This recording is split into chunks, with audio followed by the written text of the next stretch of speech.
Hey, welcome to the lecture on your weekly timetable and review.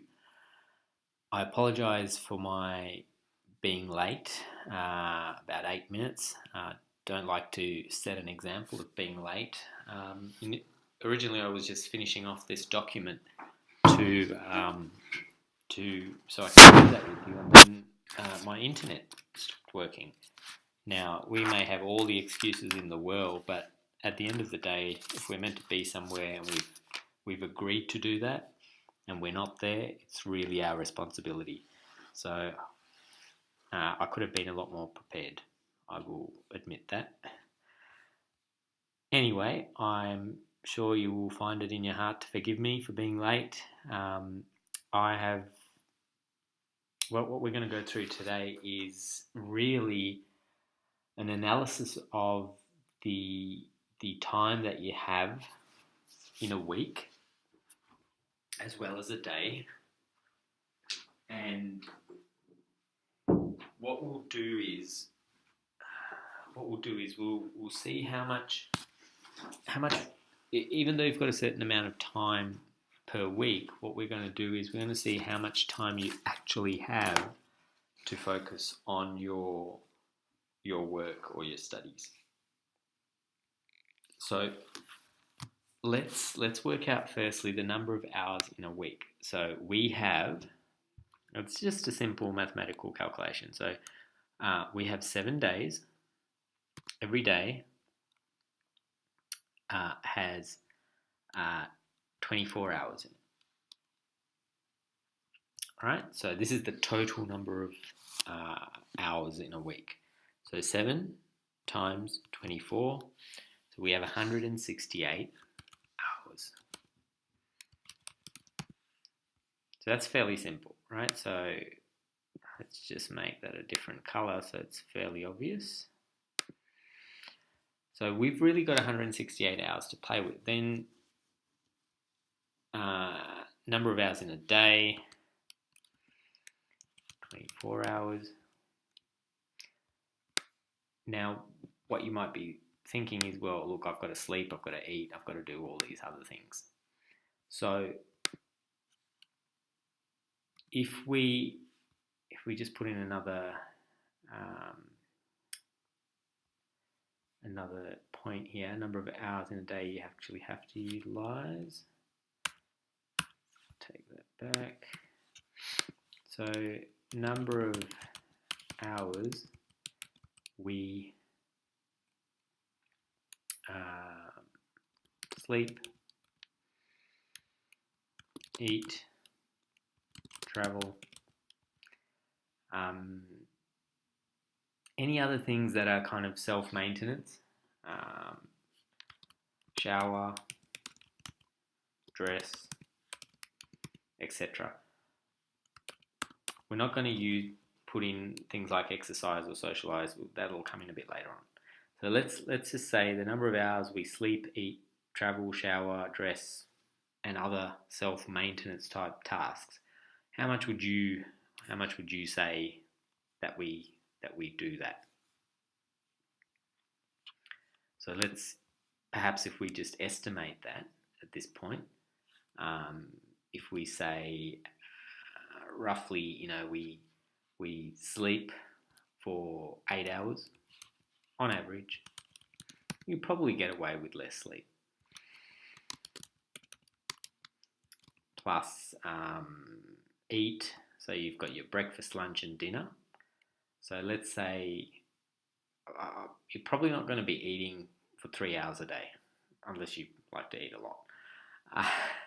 Let's say on average a couple of hours for all 3 meals, okay? Breakfast, lunch, dinner.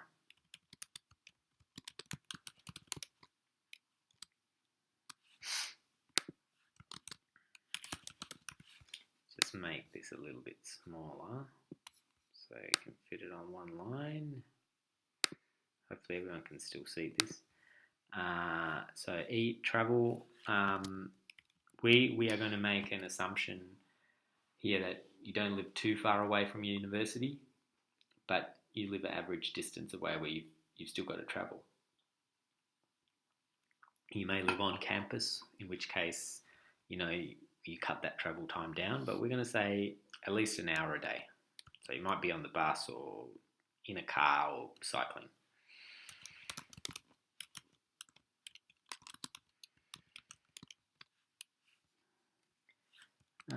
And then shower and dress, we're going to give 1 hour.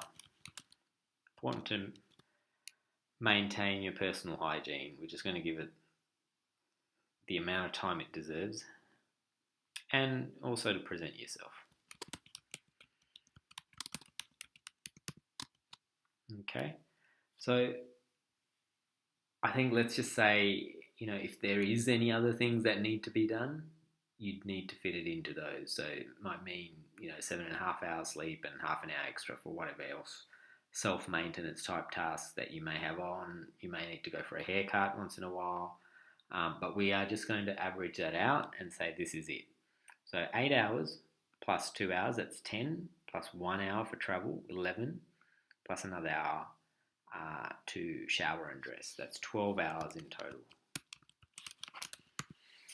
So if we say that's 12 hours that are taken to do all those things, let's make that a little bit bigger again, which means the total number of hours in a day that you have to actually utilize, that you have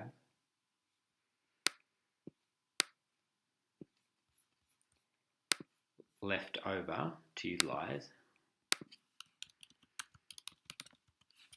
equals 24, number 2 minus number 3, which is total number of hours in a day minus what's taken out. So that's 12 hours. So this is our magic number. Okay, we're going to put that in let's say a purple. So we know how many hours we've got to work with. So we've got total number of hours in a day that you have left over to utilize is 12. Total number of hours a week you have is 12 times, is it 7? Or is it 5 plus the weekend? So that's always a good question, The weekend you've got more time because you don't have lectures and you don't have to, you could stay at home and study. But we are just going to say an average day is 12 hours. So this gives you extra time on the weekend to do whatever you want. Give you some free space. So 12 hours times 7. So that is really half of what we had, which is equal to 84 hours. So we've got 84 hours a week to play with. Now the next question I'd suggest is that you answer is how many subjects are you studying? Most university courses are around 4 subjects a term or a semester. Some have more, 5, some have 6. And depending on what course you're doing, it would really depend on that as to the number of subjects you are studying. We are going to say that you are studying a full-time load, which is equivalent to 4. Okay. Other areas in your life to consider. So I've put in some other areas in your life that you need to ensure you account for, mainly because, okay, you're going to university, but does that mean you stop learning about all these other things that go in to make up a complete holistic life? And the answer is no, because once you get out of university, you're going to need to be able to have relationships, to be with family, cater for their needs. I've got work, job, and business, so you might be already thinking about work, finding a job or creating a business, in which case there's got to be a little bit of time spent on that, even as you are at university, just so you know what you're going to be doing. Well-being, So this is really, maintaining your body, your mind, your emotions, your spirit. If you're, you just want to make sure that all those facets are addressed so you can do your work. Um, so I've put exercise and sports separately in here, but that could be a part of this well-being. So that's your mind.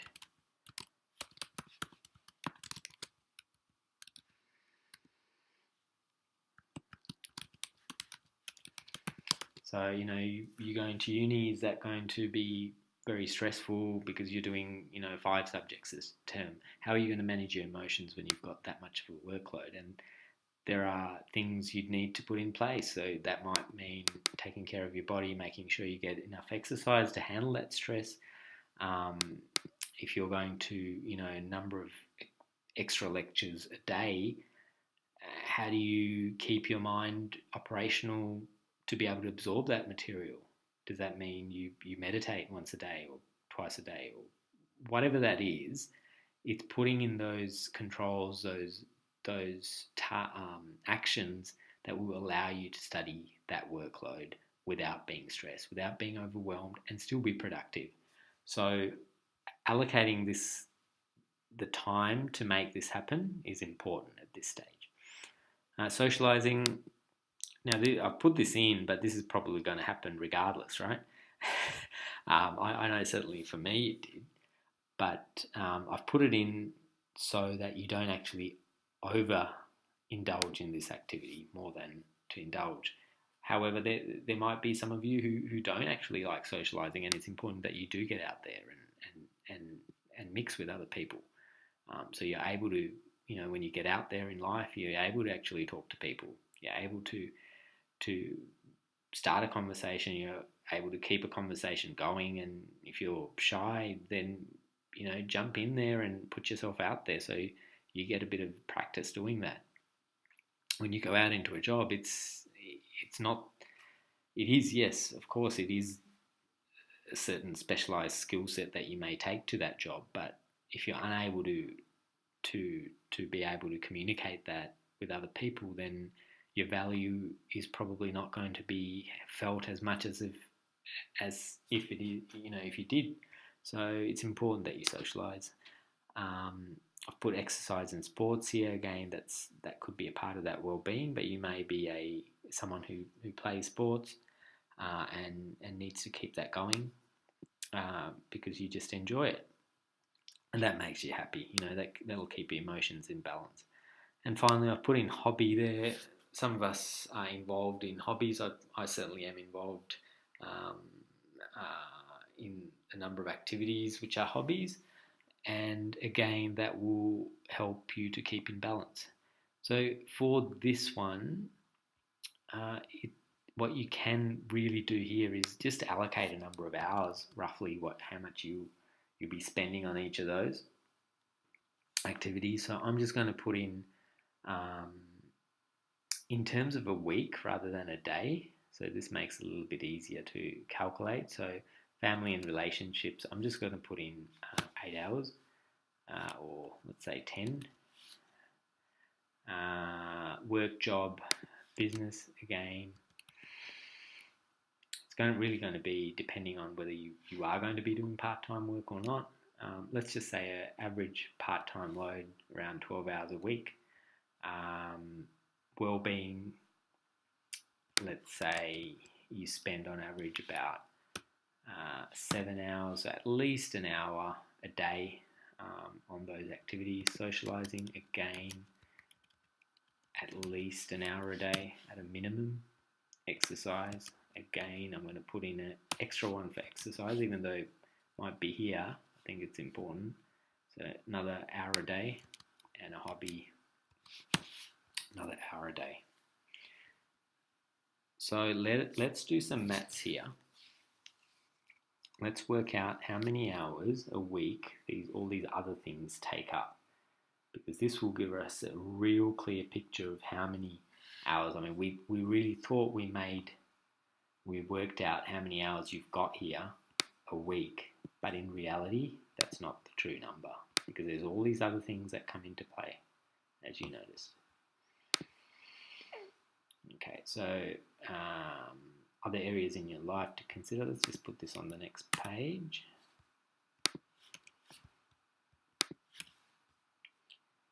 So family and relationships 10 plus work, job, business 12.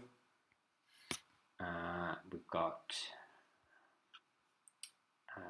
C, D, and E and F each with 7, so that's 28.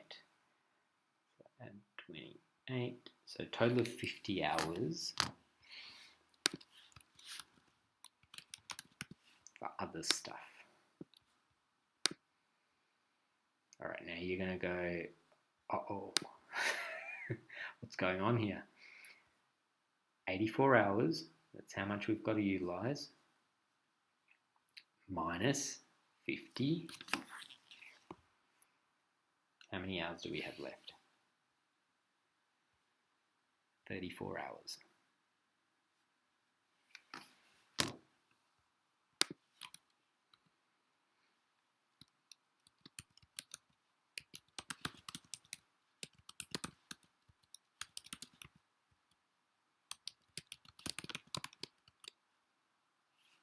That's number 6, no, number 5 minus number 7.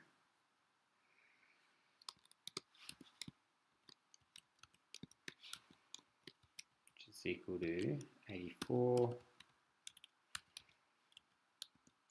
minus 50, which is equal to 34 hours. Now, some of you will be going, well, 34 hours, so that's all I've got. But one thing we haven't considered here is we've got 4 subjects here that we're studying. And an equivalent full-time load is roughly, I think, from recollection, it's about 8 to 12 hours per subject. Now that's total. That's not lectures only, but that's going to be the number of hours that you actually need to be spending on a subject for you to get to be able to, at a minimum, pass. The more time you spend on it, obviously, the more proficient you're going to be in the subject area. So let's say times 12. Let's say we average of 12 hours a week. So we've got 48 hours that you need to be spending.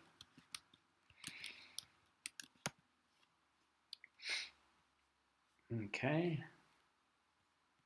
so total hours left in a week equals 34, so it's number 8 minus number 6, which is 34 hours minus 48 hours. So let's get you'll probably be able to do it in your head, but it's quite late at night and I'm about to switch off, so I'm going to use a calculator. So 34 minus 48. So we are minus 14 hours a week. What you say? We're minus 14 hours a week? How do we get that minus 14 hours? Where do we get that extra 14 hours? So this is welcome to real life. You will get, when you're out there in the workforce, this is what you've got to battle. When you're out there with a family, this is what you've got to battle. You've got to be able to go, where do I get that extra time to do all this stuff, all this stuff that we've gone through and still get it all done and still have enough time to socialise with our friends. Now, I've purposely done this so you understand that to start with, you are actually negative hours. I mean, you're not going to be able to spend as much time as you want on everything that you want to do. However, there are ways around it. There are ways to get all this stuff done and still achieve a outstanding level of results in your university life, the grades that you want, if you manage your time effectively. So I'm not going to go into all the tools and strategies. There are lectures coming up which we will touch on those on. However, I will mention a few things to get you started. So, for example, there may be, let's just say you've got a number of texts that you've got to be reading. Okay, so to read those texts, that's a part of these hours that you need to be spending for each subject. So you've got this 48 hours that you've got to be in total for all the subjects for the week. You've got to be spending time on. That may be doing assignments, reading books. So the reading the books, if you are, let's say, traveling on a bus in this travel time that we worked out before, the 1 hour travel per day, so half an hour each way, could count towards this extra hour that you pick up. So 1 hour per day is really equal to 7 hours per week. So you've just gained an extra 7 hours here for reading. Okay, so that just becomes -7 then, if we get rid of that extra 7 hours. Now you may be at work. Now I am not recommending that you study at work, but you may have a job where you could be listening to audio, and I've done this in the past, whether it's a cleaning job or something that does not require you to have customer service type of a role, where you can be doing your work and listening to stuff in the background.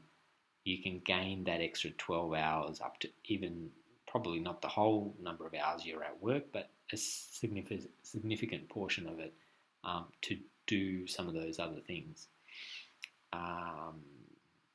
It could be that, so you're getting the gist of it. So it could be that, while you are eating, you could put on some pre-recorded or recorded lectures that you listen to. So there's a concept called no extra time, and that's where you find these extra bits of time to make this, at a minimum, come to zero. You could even work this strategy even further to get this into a positive. So you could get it up to positive 14, where you have an extra 14 hours a week free time to sleep in or whatever you like to do. Okay, so that's really it. I just wanted to do a breakdown so you understand, what your weekly timetable, what the number of hours you really in reality have, and review that. So when you are planning out your timetable, you keep all this stuff in mind. Now I'm going to put these up as a note on the Facebook page so that you can download, work through your real picture of your life. It's going to be different to this. You might not do some of this stuff. I do recommend you have something around well-being to touch on each one of these, just to keep yourself in balance, as well as the socializing. You may not have a hobby. Your hobby might be the study that you do, that you love it that much, and that's fine as well. You can put that extra 7 hours in there.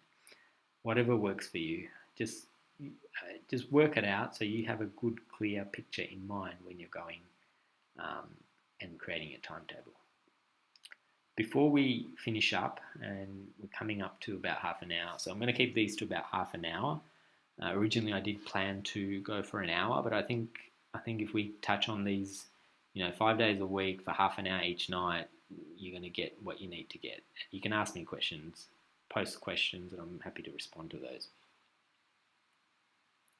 So the homework for today is to work out your timetable, and to be able to slot all these things in that I've mentioned, all the things that are going to keep you in balance, all the hours for the week that cover your subject areas, put in roughly where you're going to be traveling, so you have a very clear map for the week, what it's going to look like. Now, once you've done that, and you start going to uni and you start doing, your day-to-day studies, that timetable will change on a daily basis. I will guarantee it without a doubt. However, that is your map. It's like putting in some coordinates into a GPS, and you're going to stick to it as much as possible, but you're going to have to work around it. So I will say this up front, don't get stressed out when things change. It is just a map. It is just for you to go, okay, all right, how do I get back on it? How do I get back on track? This is my path to success. This is my part to making things happen, because you've got a very clear path for the day. When someone comes and asks you, hey, do you want to go to the bar at 5 p.m. today? You look at your schedule, go, no, because I've got to go and meet my girlfriend for tea, whatever you've got on your timetable. Now, you don't need to be as pedantic as that, but you've got a roadmap. That'll keep you in check. Okay, well, that's it for today. I'm glad we went through this. I'm glad you're watching this after I've finished recording it. Do the homework, post your comments, post your timetable. I'd love to see it. I'll catch you on the next lecture tomorrow. Before I sign off, what I'll do is I'm going to be adding this information so you do, if you need some coaching, best email to get me on is that. And if you want to give a call in Australia,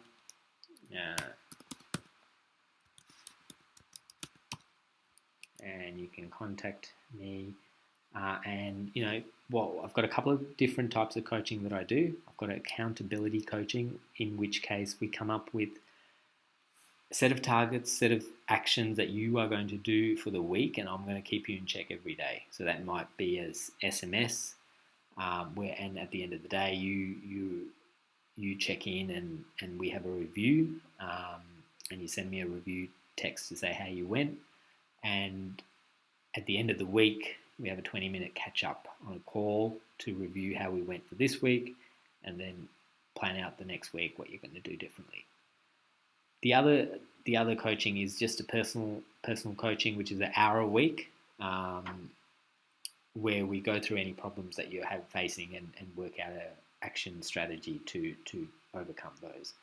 So they're the two types of coaching I'm offering each week. Now, once the slots fill up, obviously I'll be moving to a more group coaching type arrangement. So get in for this term while you can, but otherwise I will definitely catch you on these live videos. Have a great night. Catch you next time.